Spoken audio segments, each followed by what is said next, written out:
National Weather Service in Indianapolis has issued a severe thunderstorm warning for Delaware County, northeastern Hamilton County, central Madison County, southeastern Tipton County, until 5:30 p.m. Eastern Daylight Time.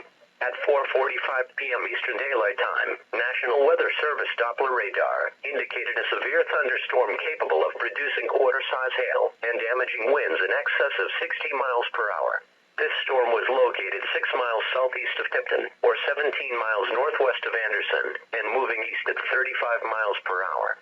Locations impacted include Muncie, Elwood, Alexandria, Frankton, Orestes, Country Club Heights, Summitville, Yorktown, Gaston, Ball State University, Eaton. This includes Interstate 69 between mile markers 35 and 50. Severe thunderstorms produce damaging wind in excess of 60 miles per hour, destructive hail, deadly lightning, and very heavy rain. For your protection, move to an interior room on the lowest floor of your home or business. Heavy rains flood roads quickly, so do not drive into areas where water covers the road. Repeating, a severe thunderstorm warning has been issued until 5:30 p.m. Eastern Daylight Time for the following counties in Indiana: Delaware, Hamilton, Madison, and Tipton.